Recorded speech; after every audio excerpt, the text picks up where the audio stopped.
Hello guys, कैसे हैं आप लोग। मैं हूं अमित तलड़ा, आपका फ्रेंड, फिलोसोफर एंड गाइड। तो मैं रिपीटर्स को गाइडेंस देने आया हूं। जो भी बच्चे एग्जीक्यूटिव के हैं, प्रोफेशनल के हैं, जनरल गाइडेंस मैं आपको देने आया हूं।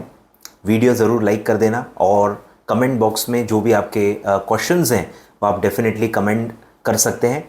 मैं और आने वाले जो वीडियोज़ हैं उसमें कोशिश करूँगा आपके डाउट्स कवर करने के लिए। अब सबसे बड़ा जो क्वेश्चन बच्चे पूछ रहे हैं, रिपीटर्स जो बच्चे पूछ रहे हैं कि सर हमको ये समझ में नहीं आ रहा कि हम शुरू कहाँ से करें। शुरुआत उनको समझ में नहीं आ रही क्योंकि उनके एक्सपेक्टेशन के हिसाब से रिजल्ट नहीं आया है। मैक्सिमम बच्चे यही कह रहे हैं कि सर हम ज़्यादा एक्सपेक्ट कर रहे थे और हमको मार्क्स काफ़ी कम आए हैं। अब ये पता कैसे चलेगा कि आप को कितने मार्क्स मिलने चाहिए, कैसे कम मिले हैं, कहाँ कम मिले हैं, कहाँ आप ज़्यादा एक्सपेक्ट कर रहे थे, कहाँ आपको कम मिले हैं। तो ये तो सर्टिफाइड कॉपी से ही पता चलेगा। तो जो भी बच्चे डिससेटिस्फाइड हैं अपने रिजल्ट से, मैं रिक्वेस्ट करूँगा आरटीआई के थ्रू आप अप्लाई करें। ज़्यादा फीस उसकी है ही नहीं और आई थिंक 35 या 40 डेज़ में आपको वो नॉर्मली मिल जाती है। ठीक है, तो वो जब आप अपने टीचर्स को दिखाओगे, जहाँ से भी आप पढ़े हो उनको अगर आप ये दिखाओगे तो वो टीचर आपको बहुत अच्छे से, जेन्युइनली आपको बहुत अच्छे से हेल्प कर पाएगा। क्योंकि काफ़ी बच्चे आई डोंट नो क्या सोचते हैं, उनका क्या थॉट प्रोसेस होता है, मुझे समझ में नहीं आया कि आप कोई भी टीचर से कोई चीज़ पूछ रहे हो तो आप सीधे अज्यूम कैसे कर रहे हो कि वो जो बंदा कहेगा वो सब सही कहेगा। ऐसा नहीं होता है। टीचर, ठीक है, टीचर्स को मतलब बहुत ज़्यादा महान बनाने की भी ज़रूरत नहीं है। हम कोई ज्योतिषी नहीं है कि बस हाथ दिखा के ऐसे ही बता देंगे कि आपके क्या प्रॉब्लम्स है। तो मुझे लगता है कि आपको थोड़ा समझना चाहिए कि हम आपको उस लेवल पे नहीं जानते। हमें नहीं पता कि आपने वहाँ क्या लिखा है, वहाँ क्या लिखा है, दैट इज़ मोर इम्पॉर्टेंट। आपको मार्क्स उसके वहाँ जो लिख के आए हो उसके मिले हैं, न कि आपका नॉलेज कितना है, आपने टेस्ट वगैरह में कितने स्कोर किए थे। इससे कोई फर्क नहीं पड़ता। आप वहां क्या लिख के आए हो, वो मार्क्स उसके हिसाब से मिले। तो वो जब तक कोई देखता नहीं है आपको कोई सही जवाब नहीं दे सकता। तो बिना आंसर शीट दिखाए जस्ट आप रैंडमली टीचर से सजेशंस ले रहे हो, वो कोई काम के नहीं है। आंखें बंद करके जैसे अपन निशाना लगाते हैं ना, ये वैसा ही है, ये बिल्कुल वैसा ही है। तो मैं आपसे कहूँगा कि अगर आपको जेन्युइन कमेंट्स चाहिए, जेन्युइन आपको इंप्रूवमेंट एरियाज पता करने, टीचर्स से जेन्युइन आपको हेल्प चाहिए, तो उनको आप सजेस्टेड कॉपी भेजो। रिक्वेस्ट करो कि सर आप 10 मिनट दो, मेरी कॉपी देख लो। कॉपी देख के आपको टीचर बहुत अच्छे से बता सकता है। मैं एज अ टीचर, मुझे पता है, अगर कोई मुझे कॉपी दिखा दे, मैं देख के बहुत अच्छे से बता सकता हूं कि क्या क्या इंप्रूवमेंट्स आपको करने चाहिए, क्या क्या मिस्टेक्स आपने किए हैं। वो इंप्रूवमेंट्स पेपर देख के जो बताए जाते हैं वो 100% करेक्ट होते हैं, वो जेन्युइन होते हैं, जो आपको रेलेवेंट है और आपको काम आएंगे। तो आई एम रिक्वेस्टिंग आपसे, ठीक है, आप आरटीआई का पेपर बुला लो, जहां जहां आपको लगता है कि आपको मार्क्स कम मिले, आरटीआई से कॉपी बुलाओ और जो भी टीचर है उनसे रिक्वेस्ट करके, हाथ पैर जोड़ के भाई उनसे बस बोलो रिव्यू करो। फिर काफ़ी टीचर्स, पता चला है मुझे, नहीं रिप्लाई देते हैं। तो डेफिनेटली इस मामले में सब टीचर्स टाइम निकालते हैं। मैंने देखा है कि कॉपीज़ देख के सजेशन देने में वो टाइम निकालते हैं। काफ़ी टीचर्स अनाउंसमेंट्स डालते हैं। आई एम एक्सपेक्टिंग कि इस अटेम्प्ट में भी वो ज़रूर करेंगे। मैं भी डेफिनेटली करूँगा और मैंने 1-2 अटेम्प्ट, 3 अटेम्प्ट से पहले भी ये किया हुआ है। तो मेरे जो भी रिटन पेपर्स हैं उनमें मैं डेफिनेटली, कॉपीज़ आप बुला लो, मैं डेफिनेटली रिव्यू करके आपको बताऊंगा, कोई भी दिक्कत नहीं। उसका एक सेपरेट अनाउंसमेंट मैं डाल दूंगा और आपको मैं ईमेल आईडी या जो भी है, जिस चैनल से वो भेजना है, मैं आपको बाद में बता दूंगा कि 30 डेज़ के बाद ही सब मिलना है। तो अभी से उसकी बात करके फ़ायदा नहीं है, बट अप्लाई अभी करना है। टाइम लिमिट निकल जाएगी, फिर आप अप्लाई नहीं कर पाओगे। ठीक है, तो रिपीटर्स को सबसे बड़ा पहला काम करना है कि आपको अप्लाई करना है फॉर सर्टिफाइड कॉपीज़ और अपने अपने रेलिवेंट टीचर को उसके सब्जेक्ट का आपको रिकमेंडेशंस मांगने, सजेशंस मांगने, इंप्रूवमेंट एरियाज पूछने। ठीक है, चलिए सेकंड आगे बढ़ते हैं।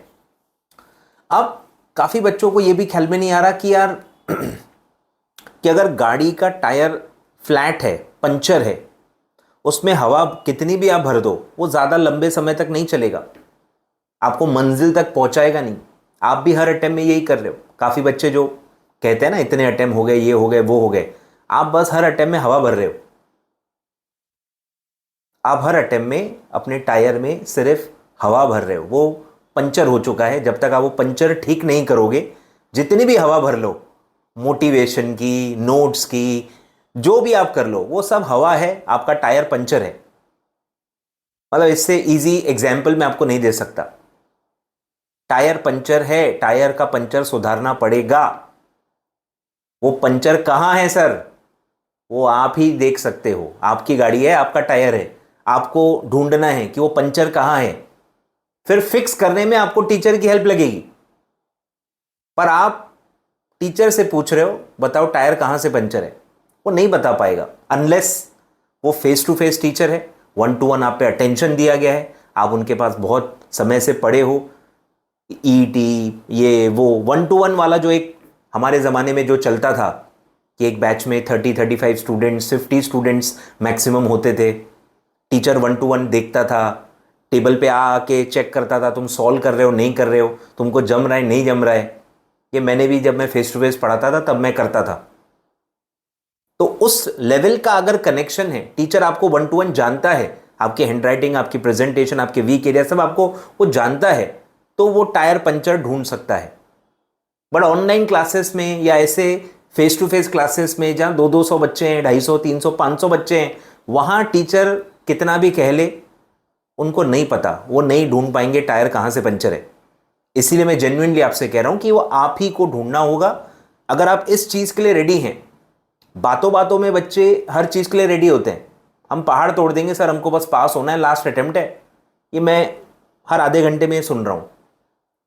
पर जब मैं उनको कोई चीज़ करने के लिए कहता हूँ, जब मैं टायर पंचर कहाँ से ढूंढने के लिए कहता हूँ, उनकी पूरी हवा निकल जाती है। नहीं सर ये हम नहीं करेंगे, ये आप करके दे दो। तो अगर आप ये चीज़ करने के लिए रेडी हो कि मैं टायर कहाँ से पंचर है देखूंगा, मेरे क्या क्या वीक एरियाज़ हैं, क्यों मैं 40 भी क्रॉस नहीं कर पा रहा हूँ, काफ़ी बच्चों को 10 मार्क्स से भी कम है और वो टीचर को ब्लेम कर रहे हैं। मेरे भी काफ़ी बच्चे हैं सर 8-10 मार्क हैं, क्या पढ़ाया आपने। होता है, मैं नेगेटिवली रिएक्ट नहीं करता हूँ, मैं वो दर्द समझ सकता हूँ कि इतना पढ़ने के बाद, इतने लेक्चर्स देखने के बाद मार्क्स नहीं मिल रहे हैं, तो यार गलती कहीं तो हुई है, बस आपको ढूंढनी है। क्योंकि रिटन पेपर्स में ताली एक हाथ से नहीं बजेगी। मैंने CAFM में भी काफ़ी बच्चों को बताया हुआ है, सिक्योरिटीज़ लॉ में भी बताया हुआ है। रिटन पेपर्स में टीचर्स का एक लिमिटेड रोल है, क्योंकि वहाँ जाके आपको लिखना है। वहाँ आप कैसे लिखते हो, आपकी क्या लैंग्वेज है, कितना आप रिटेन कर पाते हो, पेपर कितना अपीयर कर पाते हो, ग्रामर आपका कैसा है, ये बहुत सारी चीज़ों पे डिपेंड करता है कि आप कितना मार्क्स स्कोर कर पाते हो। आए ख्याल में? तो इसीलिए मैं कह रहा हूं कि पॉजिटिवली सोचो, कोशिश करो कि यार पहले तो एक्सेप्ट करो कि टायर पंचर है। अगर आप टायर पंचर है ही नहीं ऐसा सोच रहे हो और आप बस हवा भरा के आगे बढ़ाते जा रहे हो, तो रिजल्ट चेंज नहीं होगा। इससे रिजल्ट चेंज नहीं होगा। अगर आपको रिजल्ट वाकई में बदलना है, पॉजिटिवली रह के बदलना है, तो आपको थोड़ा सेल्फ इवैल्यूएशन करना पड़ेगा। सेल्फ इवैल्यूएशन करना पड़ेगा। काफ़ी बच्चों से मैं भी बातचीत कर रहा हूँ, मैं पूछ रहा हूँ, तो अभी वो बता रहे हैं कि सर हमारे तो लेक्चर्स ही पूरे देख के नहीं हुए थे, हमने तो काफ़ी सारे चैप्टर देख ही नहीं पाए। तो काफ़ी चीज़ें आपको खुद ही पता हैं कि अगर आपके लेक्चर्स कंप्लीट नहीं हुए, काफ़ी सारे चैप्टर आपके छूटे हुए हैं, काफ़ी सारे टॉपिक आपको अभी भी समझे नहीं है, क्योंकि आपको टाइम नहीं मिला था उतना उस डेप्थ में जाने का। काफ़ी बच्चों को पता है कि उन्होंने तो एक भी पूरा फुल पेपर दिया ही नहीं था, फुल पेपर ही नहीं दिया था।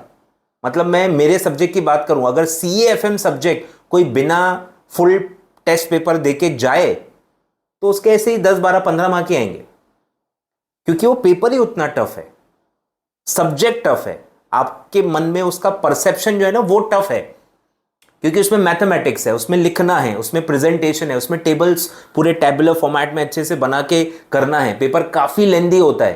तो ये सब के वजह से एक फुल पेपर देना बहुत ज़रूरी होता है। आपको पता चल जाता है कि आपसे क्या गलती हो रही। सीधे पहला पेपर आप जाके मेन एग्जाम में लिखोगे तो आपसे बहुत सारी गलतियां होंगी। आए कुछ समझ में? तो आपको फुल पेपर देना है। फुल पेपर अगर आपने दिया ही नहीं है, आए ख्याल में?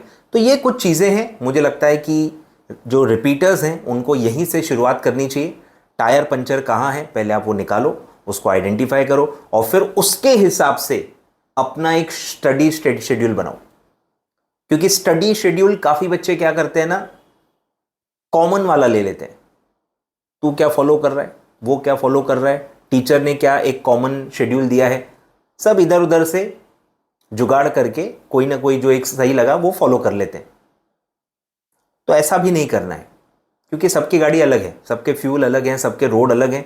तो आपको खुद अपना सेल्फ इवैल्यूएशन करना है, जहां जहां आपके वीक एरियाज हैं, जो जो चैप्टर्स नहीं हो रहे हैं, मैथमेटिक्स में प्रॉब्लम है, राइटिंग में प्रॉब्लम है, कॉन्फिडेंस में प्रॉब्लम है, जहां प्रॉब्लम है वो काम करो, पंचर को फिक्स करो और फिर आखिरी में तो आप रिवाइज करोगे। यानी आपको अभी मेमोराइज करने का टेंशन नहीं लेना है। बच्चों को, काफ़ी बच्चों को ऐसा मैं देख रहा हूं कि अंडरस्टैंडिंग और मेमोराइजिंग, इसमें वो फर्क समझ नहीं रहे। उनको लग रहा है कि जो मुझे याद है बस वही मुझे समझा हुआ है, जो मुझे याद नहीं है वो मुझे समझा हुआ नहीं है। ऐसा नहीं होता। मेमोराइजिंग अलग है, वो तो आखिरी में ही होगा। आखिरी 2 महीने, 1 महीना, 1.5 महीना, जो भी एक group, single group, double group आपका जो भी होगा, उसके हिसाब से जो भी एक टाइम आप रिवीजन को आखिरी में दोगे, 2 से 3, 4 रिवीजन आप करोगे, वो मेमोराइजिंग वाला पार्ट तभी होता है। आप कितना भी छटपटा लो, कितने भी एफर्ट्स ले लो, अभी मेमोराइजिंग नहीं होती है। अभी आप सिर्फ चीज़ें समझ सकते हो। तो आपको भी सिर्फ समझने पे ध्यान देना है और आपको देखना है कि क्या क्या आपको समझा हुआ है, क्या क्या चीज़ें आपको समझी हुई नहीं है। और जो जो चीज़ें समझी हुई नहीं हैं वहीं से आपको स्टार्ट करना है। वही आपका पूरा टाइम टेबल है। आपको पूरी एक लिस्ट बनानी होगी, सब्जेक्ट वाइज आपको पूरा सेल्फ इवैल्यूएशन करना होगा कि हर सब्जेक्ट में क्या क्या टॉपिक्स हैं, क्या क्या चैप्टर्स हैं जो आपको आते ही नहीं हैं, आपने ढंग से पहले पढ़े ही नहीं हैं, या पढ़ने के बाद भी आपको जम नहीं रहे क्योंकि कॉम्प्लिकेटेड है, नहीं समझे थे आपको, आप उतना टाइम नहीं दे पाए। तो प्लीज़ एक लिस्ट बनाइए, एक लिस्ट बनाइए, चैप्टर लेवल पे, सब्जेक्ट लेवल पे आप लिस्ट बनाइए और वहाँ से आप पढ़ाई स्टार्ट कीजिए। फिर से नॉर्मल रेगुलर पढ़ाई, फिर से वही चैप्टर, फिर वही सीक्वेंस में सब रिवाइज कर रहे हो तो रिजल्ट भी नहीं बदलेगा। अगर आप एफर्ट्स नहीं बदलोगे, आपकी अप्रोच नहीं बदलोगे, आपका रिजल्ट भी नहीं बदलेगा। इसलिए कह रहा हूँ, अप्रोच पे ध्यान दो, आपसे क्या गलतियाँ हुई हैं उन पे ध्यान दो, राइट अप्रोच क्या है वो आप पे, उस पे ध्यान देना है। और काफ़ी बच्चों को सब पता है, पता सबको है। मैं बता रहा हूँ ये चीज़ें जो मैं बता रहा हूँ, मैं 10 बार पहले भी बता चुका हूँ अपने चैनल पे, आपने 10 बार पहले भी सुनी होंगी। बट प्रॉब्लम ये है आप उसको इंप्लीमेंट नहीं कर पा रहे हो, डिसिप्लिन में प्रॉब्लम है, आप उसको अप्लाई नहीं कर रहे हो। सबको पता है एक फुल सिलेबस टेस्ट देना है, पर आप नहीं दे रहे हो। तो आपको बेसिकली अपने आप से भी लड़ना है, अपने आप से लड़ना है, बहानेबाजी बंद करनी है और आपको एक्चुअली वो काम करना है। पुश करने वाला कोई चाहिए आपको कि भाई मैं कह रहा हूं इसलिए आप पेपर दो, छोड़ो आपको क्या फ़ायदा होता है क्या नहीं होता है। भाई सर ने बोला है तो करो, अगर आपको ये चलता है तो आप ऐसा करो। भाई अमित सर ने बोला है CAFM का एक फुल पेपर सॉल्व करना है तो करना है, 3 घंटे बैठना है तो बैठना है, देखना है कितना सॉल्व हो रहा है। आ रहा है कुछ समझ में? तो मेरी रिक्वेस्ट है आपसे कि जो भी ये काम मैं आपसे कह रहा हूं ये मेरे बोलने पे करो। लिस्ट बनाओ सारे टॉपिक्स की जो आपको नहीं आते, वहीं से आप पढ़ाई स्टार्ट करो। पूरा सिलेबस अच्छे से कवर कर लो, कवरेज अच्छा रखो, सारे कंसेप्ट एक बार को समझ आके फिर उसके बाद आप रिवीजन शेड्यूल बना सकते हो। तो बस 2 ही स्टेप हैं। पहले आप सारे लिस्ट बनाओ, लिस्ट को पूरा कवर करो, लेक्चर्स बाकी हैं तो लेक्चर्स देख लो, उसको उसमें से कवर कर लो। और फिर जब आपका पूरा सिलेबस अच्छे से हो गया, आपको अंडरस्टैंडिंग आ गई है, उसके बाद आप सीधे रिवीजन शेड्यूल प्लान कर सकते हो और टेस्ट वगैरह प्लान कर सकते हो आफ्टर रिवीजन। ठीक है? तो आई होप आपको एक ब्रॉड आउटलाइन पता चली होगी। थोड़ा मेरा वीडियो अनकन्वेंशनल होता है, मैं नॉर्मल शेड्यूल्स वगैरह नहीं देता जो आपको बाकी वीडियोस में दिखते होंगे। ठीक है? तो कमेंट बॉक्स में आप कमेंट कर सकते हैं और ये आप फॉलो करें। ये मेरी रिक्वेस्ट है एज अ टीचर कि आप ये प्लीज़ एक बार फॉलो करके देखें, आपको बहुत सेल्फ डिस्कवरी होगी, आपको एक सही रास्ता मिलेगा इससे। आई होप आप ये करेंगे। Thank you so much, all the very best.